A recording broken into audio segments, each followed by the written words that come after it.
Glória a Deus, a paz a todos, bom dia, boa tarde, boa noite, onde quer que você esteja me assistindo, através desse canal, que é de bênção para a sua vida.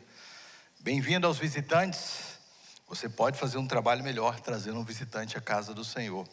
Quero dizer já de cara que eu admiro muito você que está aqui nessa igreja. Vire para alguém assim e diga: você já é um vencedor de estar aqui. De verdade. Deve ser porque essa igreja é muito boa. Amém? Para você vir enfrentar todas as dificuldades, sem estacionamento fácil, e ainda você insistir, estar aqui. Muita gente vai embora, mas você está aí, firme e forte. Então eu sou muito grato mesmo a Deus. Pessoas às vezes chegam se desculpando: pastor, eu sei que o culto é horário, e se você chegar no horário vai ser mais fácil de achar estacionamento, te garanto. Se chegar no horário, até um pouco antes, porque o primeiro culto acaba e esse sai e abre os lugares. Se você chegar depois, fica mais difícil. Mas eu admiro a sua insistência de não ter ido embora, amém?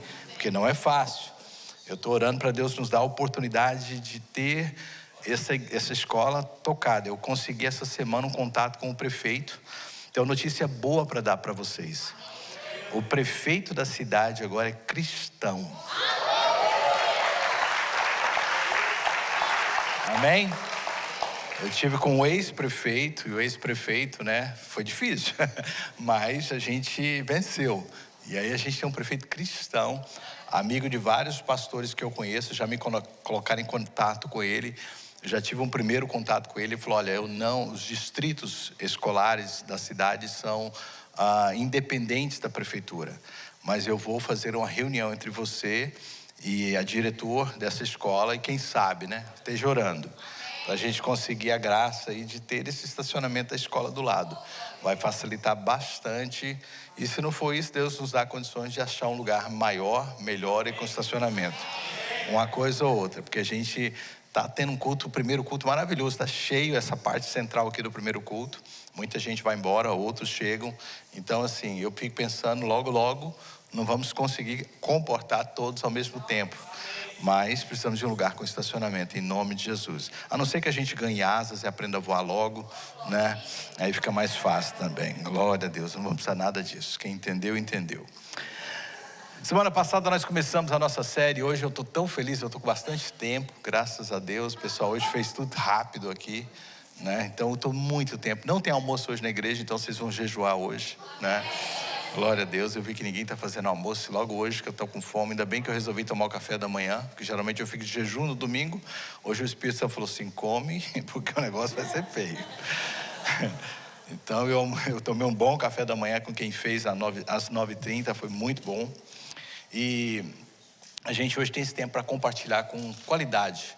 Então, antes de mais nada, eu sei que você já anda em espírito. Eu queria que você colocasse a mão sobre o seu coração.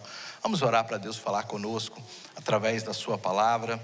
Deus, eu te dou graça por estarmos aqui. Este culto é para ti, preparado para ti. Tudo que fizemos, ó Deus, cada palavra cantada, cada expressão de amor, cada gesto do nosso corpo, é com o intento de levantar e exaltar o teu santo e soberano nome.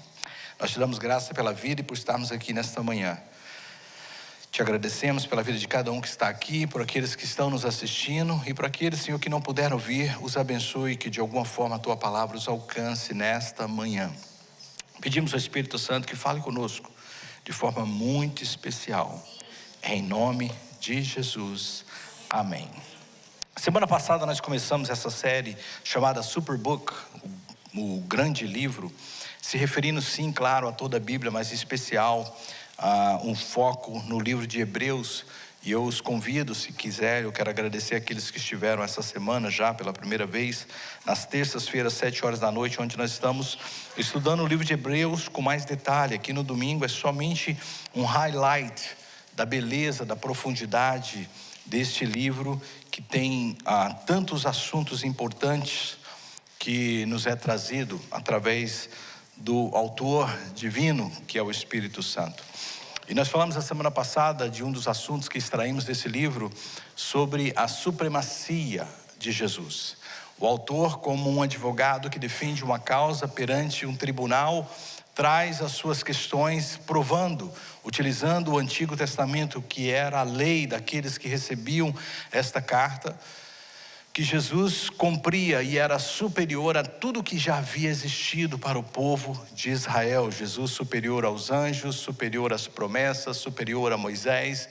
Jesus é o superior ao sumo sacerdote, Jesus é superior a tudo. Isso foi o que nós ouvimos semana passada. Nós não precisamos de mais ninguém, amém? Eu amei essa canção hoje. Se eu tenho a ti, se eu não tenho a ti, eu não tenho nada. Mas se eu tendo a ti, eu tenho tudo. Quem tem Jesus tem tudo. Nós não precisamos mais de intercessores entre nós e Deus. Jesus é o nosso irmão mais velho que nos liga ao Pai. Hoje nós vamos continuar em outro assunto muito importante a respeito desse livro. Para iniciar, eu quero contar uma história. Eu sempre começo com uma história. Imagine que um grande artista, talvez Da Vinci, é chamado pelo rei para fazer uma bela pintura, a mais bela que ele pudesse expressar. E ele então vai a um lugar tranquilo, bonito, um lago, com árvores ao redor, e com muito empenho começa a fazer o melhor trabalho que ele já pensou em realizar. Quem sabe das suas obras sabe que ele realmente era um artista. E ele começa a fazer esse quadro belíssimo. E ele apresenta para o rei. O rei vê e fica encantado com os detalhes, a beleza da sua obra. Mas quem conhecia o local de onde ele extraiu aquela imagem, sabia que por mais belo que pudesse ser aquela pintura, ela era apenas um reflexo falho daquilo que de fato era o local original. E falando sobre isso é porque o que nós vamos ver hoje na Bíblia e o que esse livro de Hebreus nos traz é isso. Há um reflexo na terra das coisas que são vistas no céu. O tema da minha mensagem hoje é: a terra é um reflexo do céu. Somos um reflexo do céu. Eu sei que é interessante falar sobre isso porque às vezes a imagem que nos é proposta, ela é falha no sentido de não ser realística e de mostrar a beleza do que de fato é o local. Embora hoje em dia, com os filtros e as redes sociais, a gente está vivendo o inverso. Tem pessoas que, se você procurar ela pela foto do perfil das redes sociais, você não encontra ela. Você olha a foto do perfil, olha o original, olha a foto do perfil, e você fala assim: não é possível. A pessoa usou tanto filtro, tanta coisa, que a expressão, tem gente que vai mudar hoje. O pastor estava de olho. Não, eu estou falando de forma geral. Não reflete a realidade. Embora isso é um outro extremo, o contexto é o mesmo. Às vezes, a imagem original é uma coisa e o reflexo, ou a imagem que se tenta passar, é outra.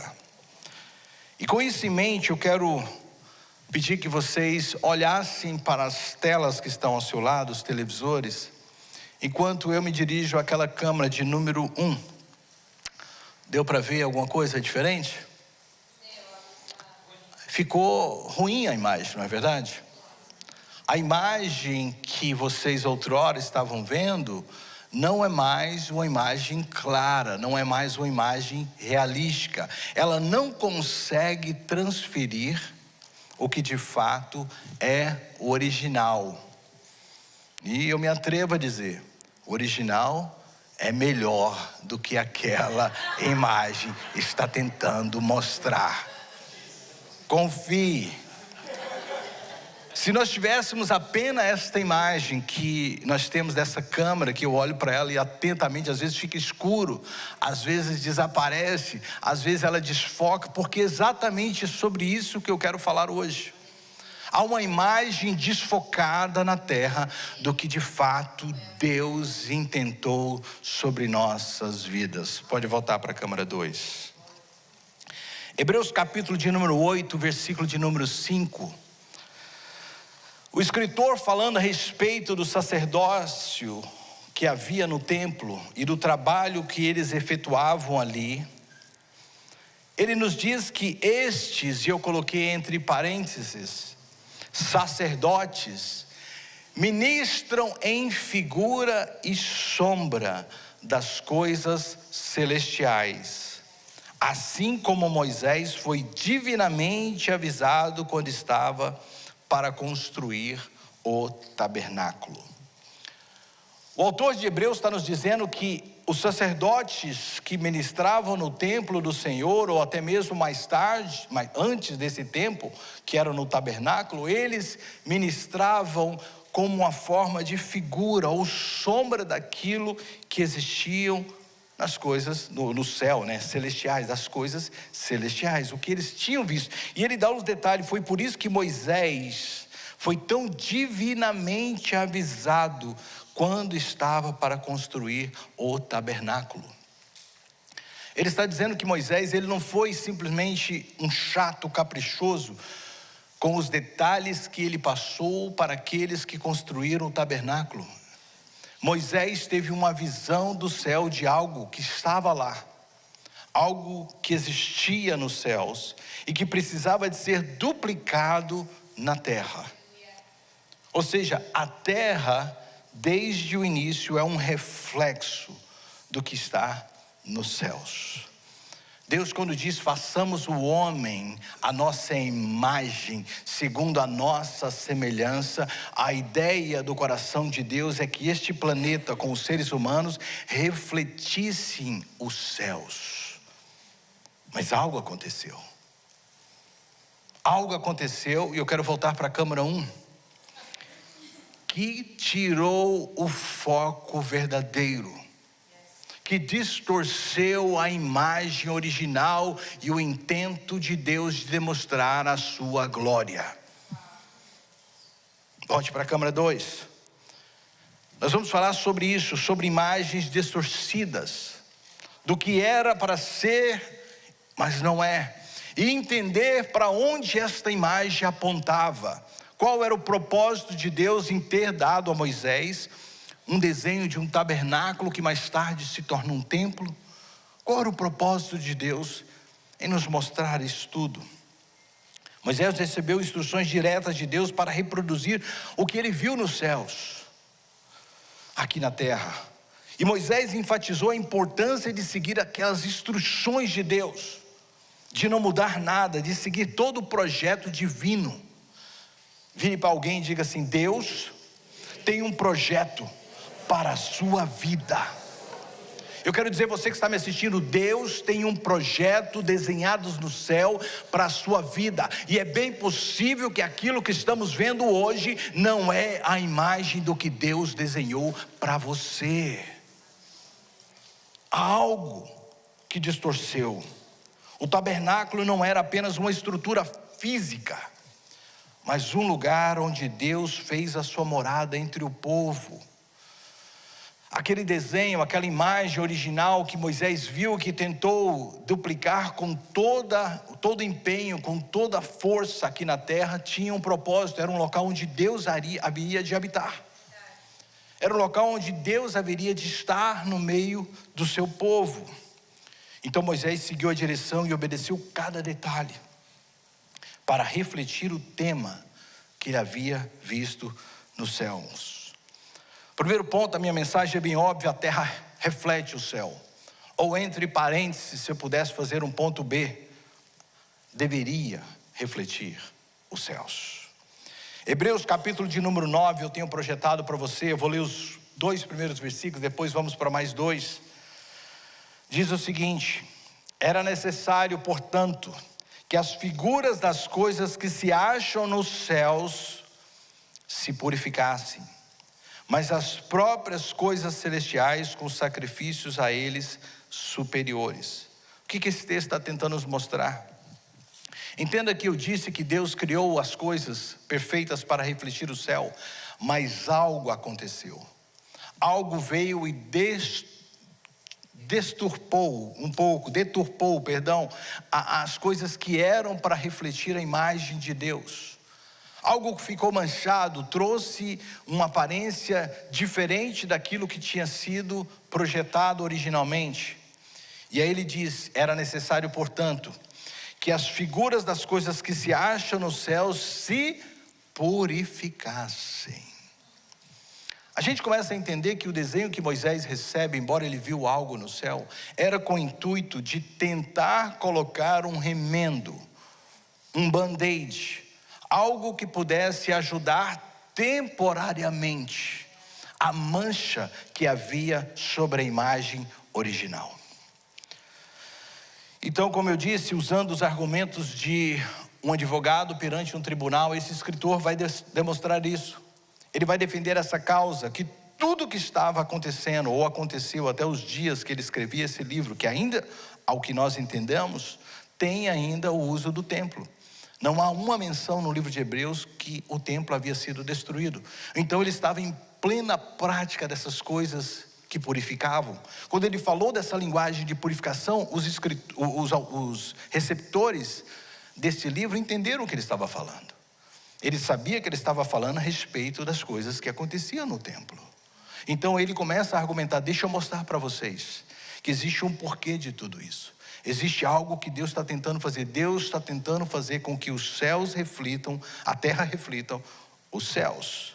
Então ele aponta para todos os sacrifícios, todos os ritos, tudo aquilo que havia acontecendo há anos no meio do povo de Israel.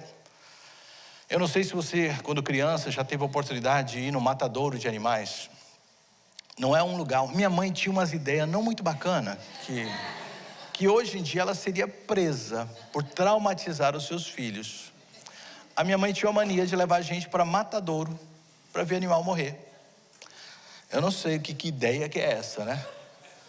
Mas até hoje eu sinto o cheiro daqueles animais morrendo. E não é uma cena muito agradável. Quando a gente fala em Velho Testamento, do sacrifício dos animais, eu não sei se você consegue imaginar o cheiro do local. Cheiro de sangue, grito de animais. A gente geralmente tem uma ideia de um sacerdote, de um cara assim, bem arrumado, bonito. Mas não sei se você já foi num açougue no Brasil. Tem coisas que a gente perdeu o hábito, de fazer, e açougue é um deles, né? A gente compra a carne ali pronta, plastificada, bonita, pega no Costco. E de vez em quando a gente dá uma olhada lá para dentro assim, mas os caras estão até mais limpinhos. Mas no Brasil, o açougueiro vem parecendo... Se ele chegar de uma vez, você pula pensando que tá querendo te matar, né? Que é o maníaco. O cara está com sangue do pé à cabeça. Aquela coisa feia. E o sacerdote era alguém que estava assim, sempre sujo de sangue. Talvez não tendo tempo nem de se cuidar. E era um local não muito bacana. Então quando ele fala assim, olha, essas coisas, esses ritos, tudo isso tinha um porquê. Deus estava apontando para algo que viria mais tarde. Deus estava apontando para algo que chegaria. Em toda a Bíblia você tem que entender que Deus usou vários momentos da história, símbolos que apontaria para algo que viria mais para frente. A chave para esses símbolos é a comparação desse derramamento de sangue, nos versículos que a gente acabou de ver, de animais e tudo que acontecia, era algo que apontava para um sacrifício que viria mais tarde. Esse sacrifício fazia parte de leis que precisavam de ser cumpridas. Deus disse: aquele que pecar certamente morrerá. A necessidade de que haja sacrifício, derramamento de sangue. Então por anos, milhares de anos, o povo estava ali cumprindo esta ordem de Deus. Mas Cristo vem e serve não somente como sumo sacerdote, aquele que apresenta o sacrifício de acordo com o livro, mas também se torna a própria oferta, o próprio cordeiro, o próprio sacrifício, e o seu sangue é derramado por muitos. E nos versículos seguintes que eu disse que estaria lendo com vocês, versos 25 e 26, diz o seguinte: ele nem entrou no céu para se oferecer repetidas vezes, como o sumo sacerdote entra no Santo dos Santos todos os anos com sangue alheio. Não, caso contrário, seria necessário que Cristo sofresse muitas vezes desde a criação do mundo. Mas ele se manifestou uma vez por todas. Diga comigo, uma vez por todas, uma vez por todas. No fim dos tempos, para o que? Aniquilar o pecado diante o sacrifício de si mesmo. Volte mais uma vez para a câmara de número 1. Durante todo o tempo, era assim que a imagem estava: distorcida, fosca, sem aparência, sem brilho, sem beleza alguma. Por milhares de anos, animais eram mortos para que pudesse apaziguar, diminuir a ira de Deus, mas não resolvia o problema da imagem desfocada. A terra continuava em falhar, em refletir a glória dos céus. Câmara 2, mais uma vez. Então esse versículo está nos apontando que é difícil entender algo que não faz parte do nosso contexto. É difícil entender algo que não faz parte das nossas vidas no dia a dia. Mas estava falando de algo muito claro para eles. O escritor de Hebreus está apontando para sacrifícios de animais que agora, em Cristo, estavam sendo substituídos de uma vez por todas. E é interessante que quando eles ouviam isso, eles ainda questionavam, mas ainda está acontecendo. Mas Jesus disse que aquilo iria se findar. É possível que muito pouco tempo da entrega desse livro, o templo que foi destruído no ano 70, a gente não tem ideia exata do quando esse livro foi entregue, mas no ano 62, entre 62 e 66, poucos anos depois, todos aqueles ritos que eles estavam fazendo, se acabou. E eles perderam totalmente aquela conexão que, embora temporária, que apontava para algo que estava por vir, foi-se embora. Porque Jesus, de uma vez por todas, pagou o sacrifício do pecado. Por causa do sacrifício de Jesus, agora nós somos renovados, transformados. Uma nova vida passa a refletir em nós, uma vida que de fato vem dos céus, sem manchas, sem distorção. Quando vivemos a fé, o amor, a justiça, a adoração, trazemos essa realidade celestial para a vida terrena. Eu não sei se você já teve a experiência de estar com pessoas que não conseguem descrever o que você tem, mas diz assim: eu vejo algo diferente em você. Eu vejo um brilho, uma áurea, uma graça, uma alegria, um favor. Eu vejo que você é diferente. Eles não sabem o que é isso, mas nós sabemos que é Cristo em nós, a esperança da vida. A terra deve refletir os céus. E por que Deus apontava para tudo isso? Eu disse que Deus deu, através das instruções de Moisés, uma clara construção de um lugar onde ele estaria habitando. O que Moisés viu era um local onde Deus pudesse estar com o seu povo. O tabernáculo era nada mais, nada menos que um lugar onde Deus pudesse manifestar a sua presença no meio do povo. Mas mesmo o tabernáculo, que mais tarde se torna o templo, era apenas um reflexo, uma figura, uma imagem do que mais tarde viria a ser o que Deus de fato planejou. Meu segundo ponto de hoje é que nós somos o templo do Espírito Santo. O propósito de Deus desde o início não foi habitar em templos construídos por mãos humanas. O propósito de Deus sempre foi estar em nós, habitando em nós, manifestando em nós.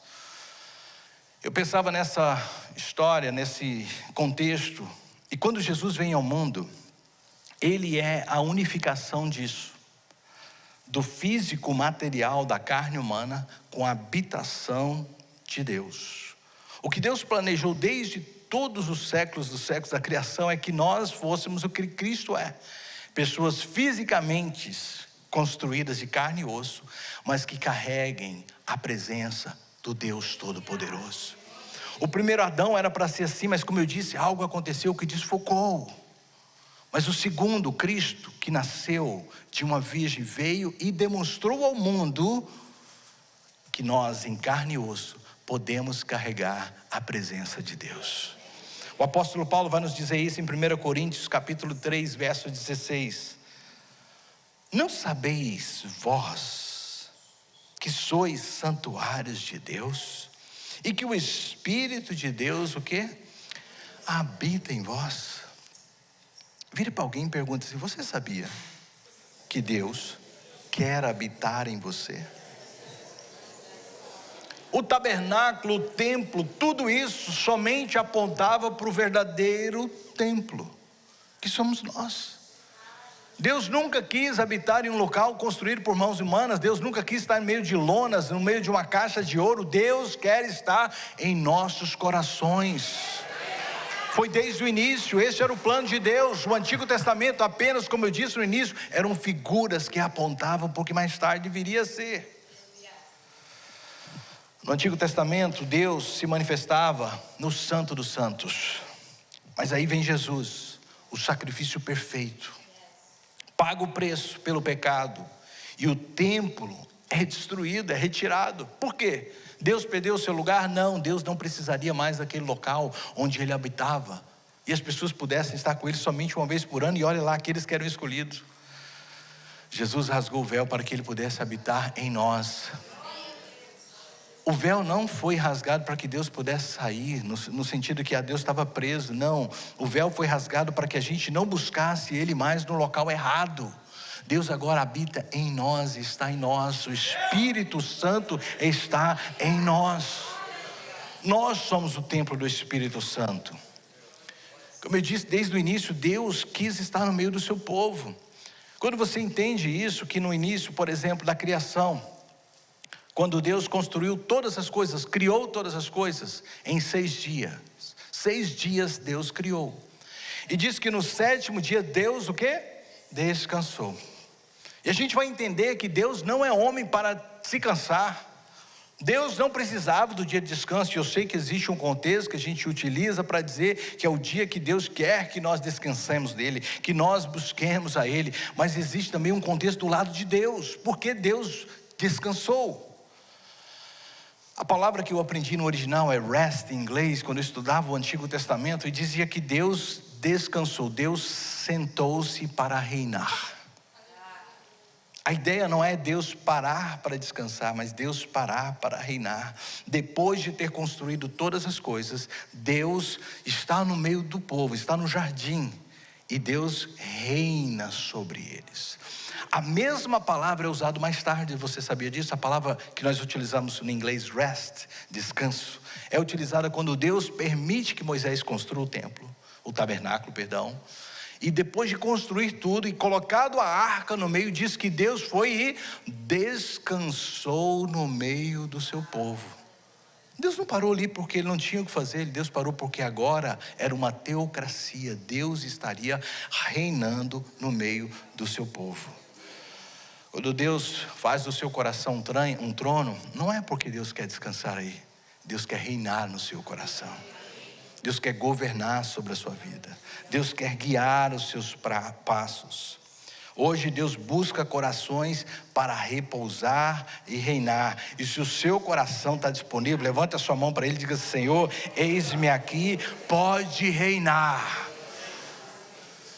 Às vezes eu me vejo conversando com pessoas e falo assim: mas eu não consigo, pastor, meu temperamento, a minha maneira. Cristo ainda não reina. Porque se Cristo reinar, se o Espírito Santo governar, se nós entregarmos a Ele a nossa vontade, se nós entregarmos para Ele os nossos desejos, nós iremos ver Deus guiando os nossos passos. Quantos podem dizer amém? O escritor de Hebreus, de uma forma muito linda, vai dizer isso para nós, Hebreus 9, verso 11. Cristo é o sumo sacerdócio do verdadeiro. E faltou ali só uma coisa: tabernáculo. Cristo é o sumo sacerdócio do verdadeiro. Bate no seu peito. Do verdadeiro tabernáculo. Jesus é o sumo sacerdote. É Ele que opera nesse tabernáculo. Na semana passada nós falamos como Jesus é superior a tudo. E nós não precisamos de mais nada, de ninguém, de nenhum outro intercessor. Nosso relacionamento é direto com Deus. Para nós agora nos aproximarmos de Deus, nós não temos que ir a um local. Nós apenas precisamos de olhar para dentro de nós. Deus habita entre nós. Eu não sei quais são as suas primeiras palavras de manhã, mas a minha sempre é: obrigado, meu Deus, por esse dia. Porque Ele está ali. Aonde quer que vocês estejam, eis que estou convosco todos os dias, até a consumação. Minhas últimas palavras durante o dia, depois de um dia, é sempre: Deus, obrigado por esse dia. Deus habita nesse coração. Ele habita no seu? Vire para alguém e fale assim: Deus habita no seu? Você é morada de Deus. Você é templo do Espírito Santo. Então, se você é templo do Espírito Santo, isso deve trazer uma responsabilidade muito grande para nós. Muito grande. Ou seja, o que era, extraordinário se tornou agora algo mais coletivo. Deus está entre nós. Deus está em nós. E aonde nós estamos levando a presença de Deus? Se você carrega a presença de Deus, a não ser que seja para influenciar o ambiente, há locais que nós não podemos estar. Quantos entendem o que eu estou falando? Nós precisamos de manifestar a presença de Deus para isso. O terceiro ponto é isso: nós somos chamados para refletir a glória de Deus.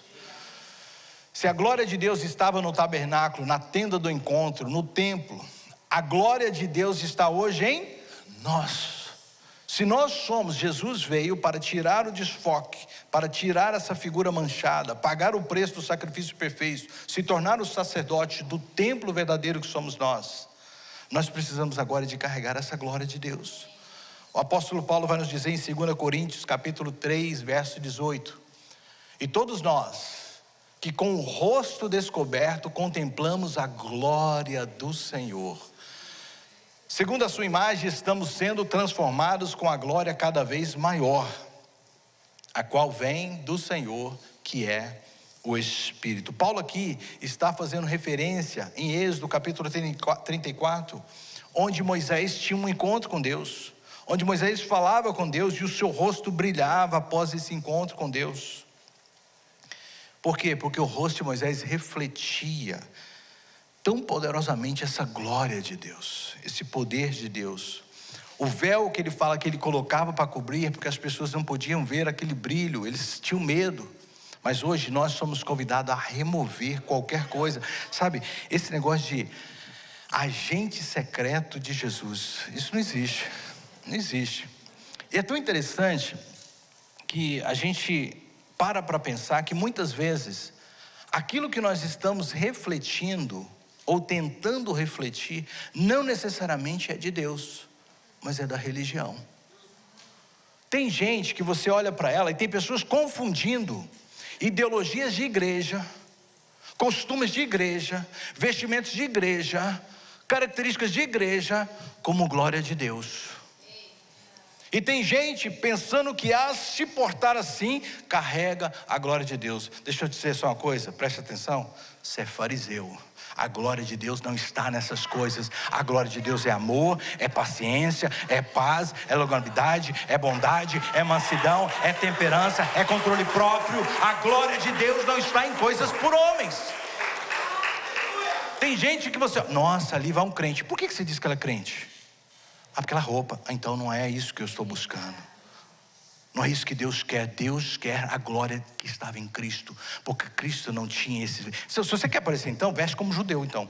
Tem gente aí que está tendo... Tem pessoas trazendo o judaísmo para dentro da igreja e achando que com aquelas características, chofar e todos os aparatos, não estão mais parecidos com Cristo. Não, querido, Jesus manifestou assim porque estava numa cultura que precisava se manifestar assim.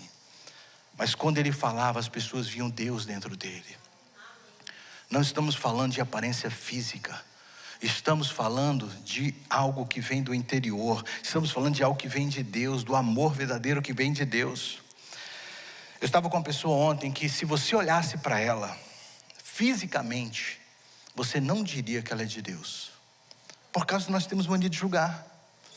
A gente olha e fala assim, não, esse cara não é de Deus. Mas quando ele abria a boca, a presença de Deus estava nele. E preste atenção que eu conheço pessoas que estão com vestimentas de fariseu, mas quando abre a boca é só para fofocar, só para falar mal dos outros, só para criticar, só para trazer pesar. Sabe, isso não é de Deus, isso precisa de cair. A glória de Deus não é isso. A glória de Deus é o que estava em Jesus. Eu virei para alguém e falei assim, eu quero ver a glória de Deus na sua vida. Amém? Porque tem gente que o tanto que ora, fofoca. Ora, e ora fofocando. Sabia que tem gente que ora fofocando? Não fala para ninguém, mas na oração fala. Oh, Senhor, eu quero levantar um clamor pela fulana de tal, que está passando por um problema sério. Senhor, tu sabes que aquilo é o diabo. Tu sabes, Senhor Jesus, que o marido dela não presta. Tu sabes, Senhor Jesus, que ali o diabo já se andou. Deus, desde aquela época que ela se levantou contra a minha vida, o Senhor pesou a mão. Gente, eu estou falando, tem gente fofoqueiro na oração. E todo mundo fica, nossa, continue que eu estou sabendo todos os boatos agora. Quando orares, entre no seu quarto e feche a porta. E o seu Deus que vem em secreto vai te ouvir. Ninguém precisa saber o que está no seu coração, não. Está triste com alguém? Ora, fala com Deus, mas não precisa de distribuir para ninguém, porque fofoqueiro, na minha Bíblia, diz que não herdarão o reino dos céus. Aleluia, hoje eu estou demais.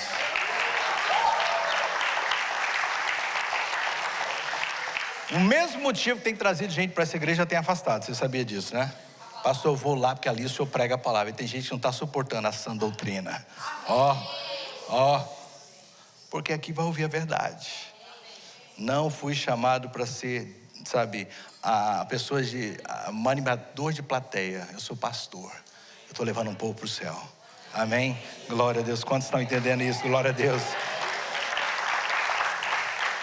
A glória de Deus em Cristo, iniciada ali, através, dos estudiosos, diz que é uma santificação progressiva. Significa que nós vamos nos tornando mais e mais semelhantes a Ele. Não há um passe de mágica. Jesus pagou o preço pelo nosso pecado. E eu vou mostrar isso de forma mais clara. E com o tempo, isso vai ficando o quê? Cada vez mais evidente. Cada vez mais evidente, cada vez mais evidente. Com o tempo, nós vamos manifestando essa glória. Paulo vai nos dizer que é de glória em glória. Ou seja, é como a luz da aurora que vai brilhando cada vez mais. Você já acordou cedo? Tem quem gosta de levantar cedo aí? Eu gosto de levantar bem cedo. Minha esposa está aqui, que é a minha testemunha. Para que você levanta cedo? Eu falei, eu gosto. Eu gosto de ter meu tempo a sono. Não tem barulho em casa, não tem cachorro, não tem menino, não tem ninguém. Só eu, um silêncio. E eu gosto de ver o dia clarear. E quando você levanta cedo assim, você sabe que não está claro. As coisas estão escuras. E com o tempo vai clareando. É a mesma imagem que Deus usa. A sua vida vai ser manifestação de quem Cristo é. Aos poucos, tenha paciência. Diga assim, o sol da justiça está brilhando sobre mim. E eu vou manifestar a glória de Deus. O véu foi removido. Cristo removeu o véu. A ignorância foi removida, os costumes foram removidos, o que apontava por que haveria de vir já veio, e agora iremos manifestar a glória de Deus. Assim como o tabernáculo refletia a realidade celestial, nós devemos refletir a glória de Cristo. Mas entenda isso, reflexão implica em relacionamento. Tem gente que tem relacionamento com a igreja, mas não tem relacionamento com Deus, da igreja. Tem gente que tem linguajar da igreja, mas não tem linguajar dos céus. Tem gente que manifesta todos os costumes da igreja, mas não tem ainda a evidência do Deus que habita nela. Deixa eu dizer uma coisa, hoje nós estamos entendendo que Jesus apontava para isso, para que Deus pudesse habitar em você, e que você não se tornasse um religioso, mas uma expressão do céu aqui na terra. Eu já participei de situações assim, que pessoas me xingou vindo para a igreja, no carro, não viu que era eu, buzinou e passou, quando viu era eu. Opa, paz do Senhor, pastor. Falei, paz, querida. Eu estou atrasado. Eu falei, eu vi, deu para ver. Que sejamos luz nesse mundo em todo o tempo, amém? A gente nunca sabe. Vamos tirar o 007 da carteira hoje, amém? Sua família, seus colegas de trabalho, seus amigos devem ver você, não apenas como você é, mas o reflexo de Deus. Eu não estou te falando de perfeição, eu falei que é um progresso, é uma mudança contínua. Alguns de nós temos que nos arrepender, temos que chegar perante um familiar, um ente querido e falar assim, olha, eu tenho falhado, eu sou falho, me perdoa. Eu não estou trazendo condenação para ninguém, eu estou trazendo uma palavra que nós precisamos de entender. Conhecereis a verdade vai libertar. Há pessoas que a gente ora por anos para se converter, e às vezes não se converte porque alguém dentro de casa está dando mau testemunho. E nós precisamos de parar para pensar nisso.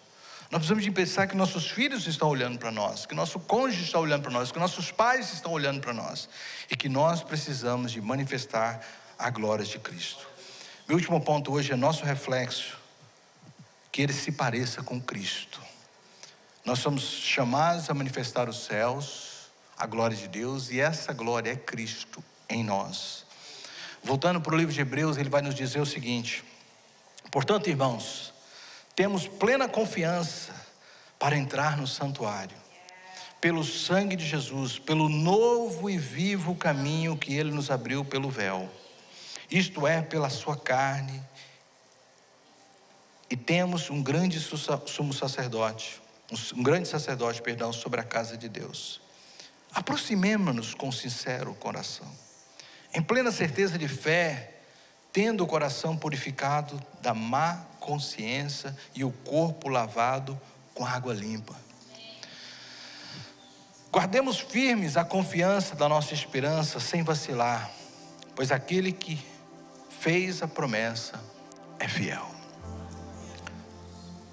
O público original dessa carta eram cristãos, judeus cristãos, que estavam sendo perseguidos, e estavam por causa disso cogitando a ideia de voltar atrás, de deixar esse novo e lindo caminho. O escritor então deseja, de uma forma diligente, que eles confiem na promessa, no que Deus começou na vida deles.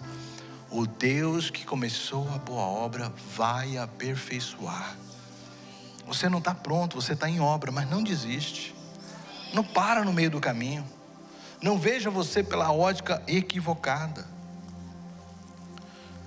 Nós somos um reflexo do céu desde o nosso concepimento, desde o primeiro momento que você foi feito, desde o momento que Deus te criou. A palavra de Deus vai dizer no Salmo 139 que de uma forma maravilhosa e linda nós fomos feitos. Eu vi um vídeo essas semanas atrás que me tocou muito, e eu sei que é poético, mas eu achei tão bonito, e eu falei, gente, isso não pode ser coincidência. Eu li a palavra e estou te mostrando através da palavra que tudo apontava para você, que é o ponto final onde Deus quer habitar. Mas desde o momento que você foi criado por Deus, Deus colocou marcas dentro de você, que você pertence a Ele, que há algo especial dentro de você. O nosso corpo, ele é sustentado por uma coluna vertebral. E essa coluna vertebral, ela possui 33 cervicais. 33. Preste atenção. Aquilo que sustenta o seu corpo tem 33 vértebras. Eu anotei porque eu fui pesquisar. Os adultos costumam ter 24 vértebras móveis, sendo 7 cervicais, 12 torácicas, e 5 lombares. E mais 9 fundidas no sacro e no cóccix, totalizando 33. A estrutura que te mantém de pé tem o mesmo número de idades do Cristo que veio e mantém todas as coisas de pé. Isso eu acho muito fantástico. Eu disse que dessas 33, 12 são torácicas, porque elas estão conectadas a 12 costelas. A estrutura que nos mantém de pé está conectada em 12 e 12, totalizando 24. Qual foi a forma que Deus se apresentou no mundo? 12 tribos, 12 apóstolos. Eu acho isso fantástico. Eu acho isso fantástico. Ligado a essa coluna, nós temos um nervo do corpo, que já estudou um pouco, sabe que é o nervo vago. Ele vai desde o cérebro até o coração, até o intestino, e ele é responsável por acalmar as maiores tempestades que acontecem dentro de nós. Jesus é aquele que acalma a tempestade dentro de nós. Outra coisa, quando você coloca no microscópio, a proteína que mantém as células unidas, chamada laminina, ela tem um formato de cruz. Isso é fantástico. Será que isso é mera coincidência? A própria estrutura que te mantém de pé tem 33 vértebras, 24 costelas, uma proteína que tem formato de cruz. E se isso não é incrível, eu não sei o que é isso.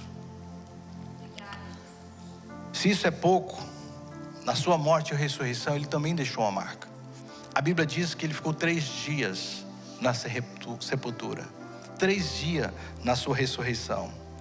Isso reflete algo muito interessante, porque a ciência mostra que quando você passa 3 dias de jejum, o seu corpo começa a se regenerar. 3 dias já é o suficiente para suas células antigas morrerem e novas serem curadas e doenças desaparecerem. Será que foi coincidência que Jesus ficou 3 dias? 3 dias o seu corpo passa por uma ressurreição, assim como Jesus. E se isso é coincidência, eu não sei. Para mim é uma assinatura do artista dessa obra. Seu coração bate no ritmo de Deus, o seu cérebro se ilumina quando você ora. Você sabe disso, a ciência prova isso. Pessoas foram colocadas naqueles tubos de CAT scan, e quando elas oravam, há uma atividade cerebral que enriquece o corpo dela de uma forma positiva. Orar cientificamente faz bem. Será isso coincidência? Os seus ossos guardam memórias.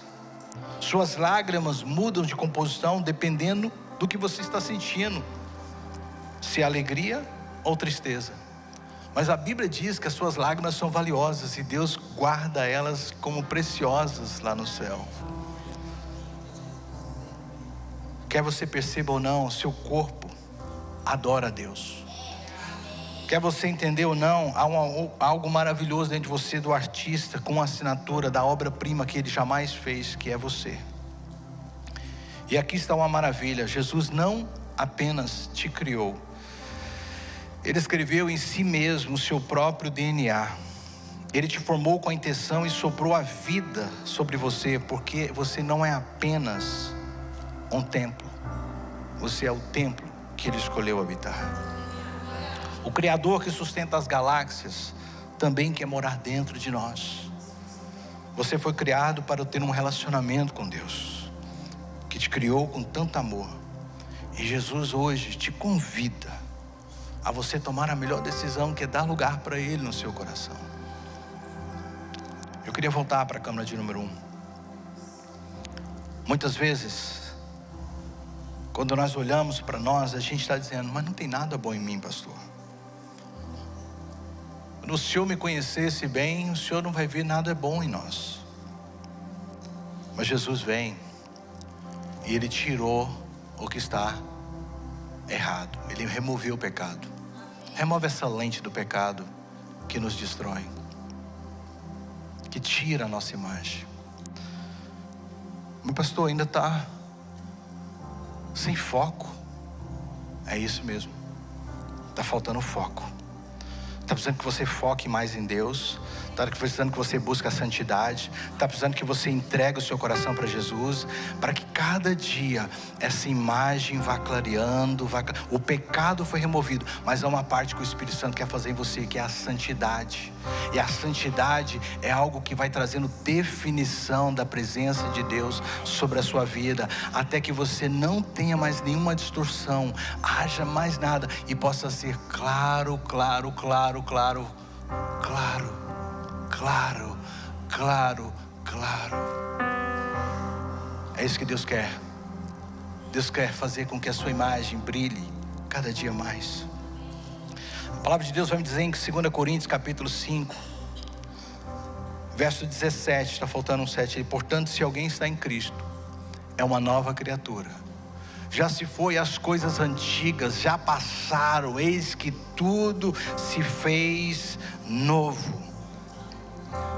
Não deixe o diabo mentir que você não tem esta imagem, que você não é um reflexo do céu. Aqueles que estão em Cristo, sim, brilham cada vez mais, e a presença de Deus está em você. O tabernáculo era uma sombra, o templo era uma sombra. Você é o resultado final. Mateus 5,14. Portanto, vocês são luz do mundo. Assim brilhe a luz de vocês diante dos homens, para que vejam as boas obras do Pai e glorifiquem. Feche os seus olhos, curva a sua cabeça, eu quero orar por você.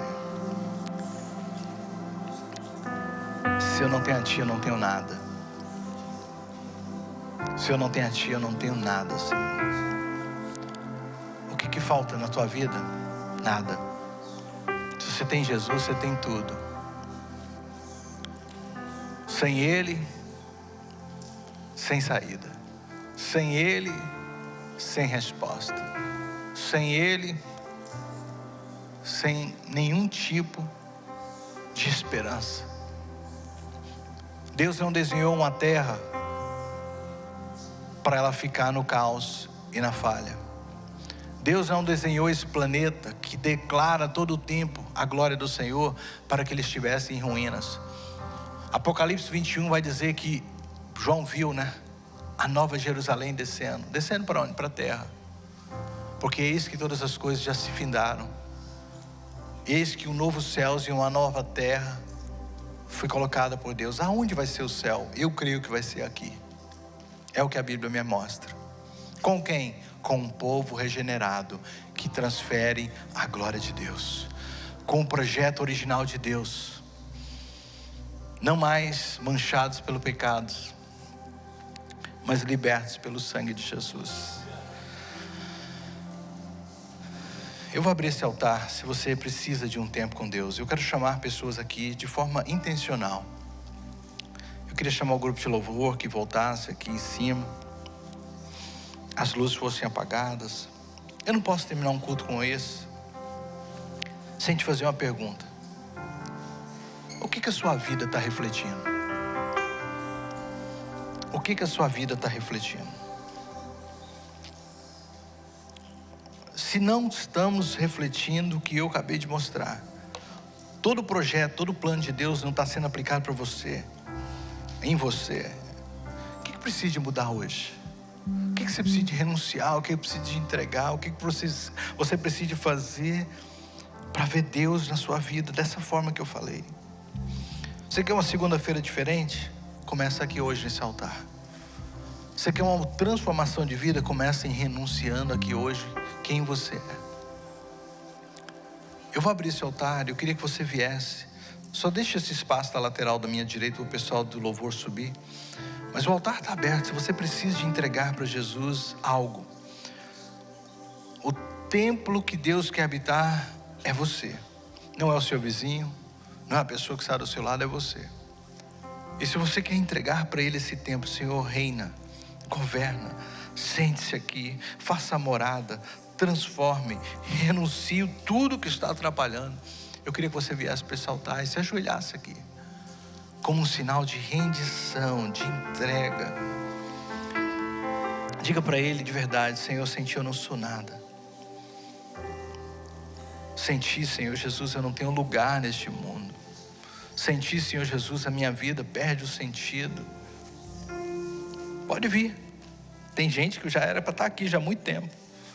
Se eu sei a sua vida, quanto mais Deus. Você não está refletindo a glória de Deus. Você sabe disso. Alguns precisam imediatamente dizer: Senhor, me arrependo. Gente, vai chegar o tempo que as pessoas vão querer fazer isso e não vão poder. Vai chegar um tempo que essa presença do Espírito vai ser removida e as pessoas não vão conseguir ser convencidas por essas coisas. Mas hoje não é tempo de você se envergonhar, é tempo de você buscar a Deus enquanto há tempo.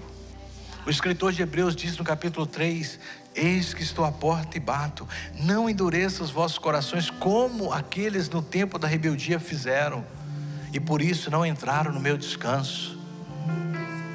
Há um descanso que Deus está reservando para nós, mas o tempo de mudar é agora. O tempo de dizer: Senhor, eu coloco tudo no teu altar. Coloque todos de pé nesse momento para facilitar ainda quem quiser vir. Enquanto a gente canta essa parte, depois eu encerro orando. Se eu não tenho a Ti, eu não tenho nada. Vamos adorar a Ele.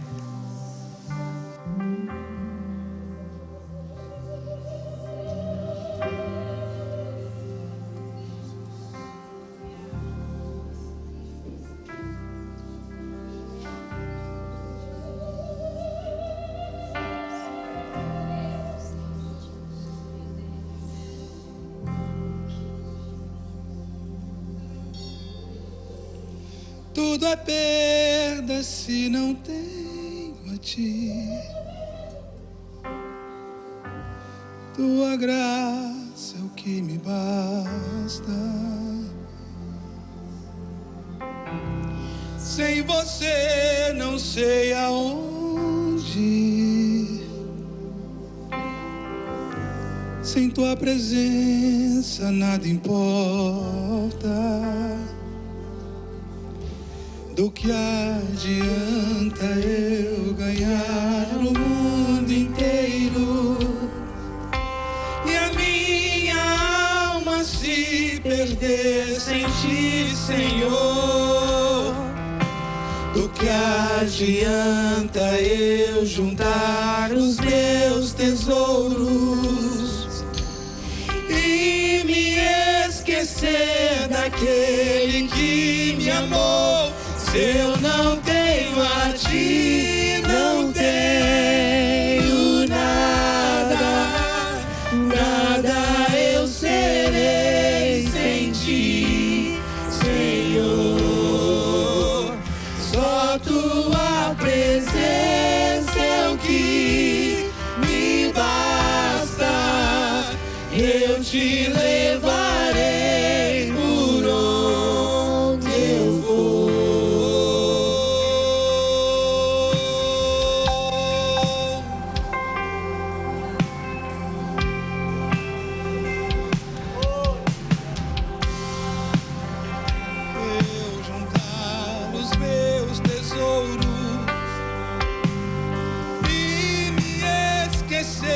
Daquele que me amou. O que adianta eu ganhar o mundo inteiro e a minha alma se perder sem ti, Senhor? Se eu não tenho a ti, não tenho nada, nada eu serei sem ti, Senhor. Só tua presença é o que me basta. Eu te levarei por onde eu for. Se eu não tenho a ti, não tenho nada, nada eu serei sem ti, Senhor. Só tua presença é o que me basta. Eu te levarei por onde eu for. Tua presença Me basta. e quem sou eu sem teu amor, Senhor? Tua presença É o que me basta. Quem sou eu sem teu amor? Tua presença, tua presença. Tua presença é o que me basta. Quem sou eu sem teu amor? Tua presença, tua presença. Tua presença é o que me basta. Quem sou eu sem teu amor, Senhor? E se eu não tenho a ti, não tenho nada, nada eu serei sem ti, Senhor. Só tua presença é o que me basta. Eu te levarei por onde eu for. E se eu não tenho a ti, não tenho nada, nada eu serei sem ti, Senhor. Só tua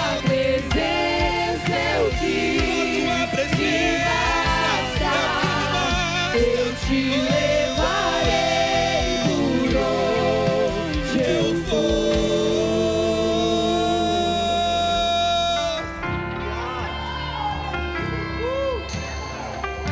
Só tua presença, só tua presença é o que me basta. Só tua presença, entrar em teus átrios, Senhor. Sentir as tuas vestes, Pai. Tocar em tuas sandálias. Sentir o teu perfume. Deitado em seu colo e te adorar. Me deleitar em tua presença. Poder te chamar de Pai. Poder te chamar de meu Deus. Poder estar em tua presença e andar contigo. Poder desfrutar do teu Espírito, ó Pai. Oh, tua presença é o que nos basta. E quem sou eu sem teu amor? Tua presença é o que me basta. é o que me basta. Quem sou eu sem teu amor, Senhor, tua presença, tua presença é o que me basta. é onde queremos estar, Senhor. É onde queremos ficar, Senhor. É onde queremos viver, ó Pai. Estamos em tua presença, Deus. Nos desfrutar, ó Pai, da tua presença. Nos deleitar em tua presença, Pai. Esse é o único lugar aonde nos encaixamos, aonde podemos estar, aonde podemos sermos nós mesmos, ó Pai, e cumprir o propósito que o Senhor tem nos dado na terra, Pai. A tua presença, Senhor, é o que nos basta, Pai. É o único lugar que a gente pode ser cheio. É o único lugar que a gente pode sentir a tua graça. É estar em teus pés e prostrados te adorar, ó Deus. Tua presença Nos esvazie de nós é o que mesmos, me ó Pai. basta. Nos esvazie do meu eu. Quem sou Esvazie o meu eu, ó Deus. Esvazie as minhas vontades, o meu querer, ó Deus. Tira de mim tudo aquilo que me fracassa como teu filho, tudo aquilo que me fracassa como transporte da tua palavra, como transporte da tua presença. Tira tudo aquilo da minha vida, ó Deus Pai, que me faz falhar em levar a tua graça, em levar a tua presença, em levar o teu Espírito Santo, ó Pai. Porque eu ainda não vejo cura nesse lugar, ó Deus. Porque eu ainda não vejo, ó Deus, as transformações de caminho, ó Pai, a recuperação das famílias, ó Deus. Porque a tua presença ainda não é o bastante na minha vida, Pai. Porque ainda não é o mais importante na minha vida, ó Deus. Porque eu ainda não busco com o afinco, com a vontade, com a intensidade que o Senhor quer que eu busque. Eu te levarei por onde eu for. Dê glória a Deus, levante as suas mãos e adore a Ele. Aleluia.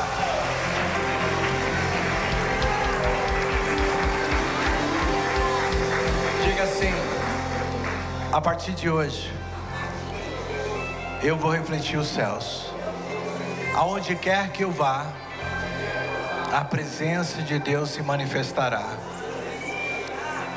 A partir de hoje, eu manifestarei a glória do Senhor, aonde quer que Ele me enviar. Aleluia. Dê uma salva de palmas ao Senhor. Aleluia. Glória a Deus. Este mundo está precisando de ver Deus em nós. Esse ódio, essa divisão, essas polarizações só vão acabar se eles puderem olhar para um grupo e falar assim: ainda há esperança. Há um povo diferente que foi remido e lavado pelo sangue de Jesus. Não religiosos, mas que carregam Cristo neles. Amém? Que a graça do nosso Senhor Jesus Cristo, o amor de Deus e a presença desse Espírito que habita em vocês esteja sobre sua vida, sobre sua casa, sobre sua família, sobre todos os locais que você tocar nessa semana, aonde quer que plantares a planta dos seus pés, Deus se manifestará. Dê um abraço em alguém, tenha um dia abençoado, em nome de Jesus.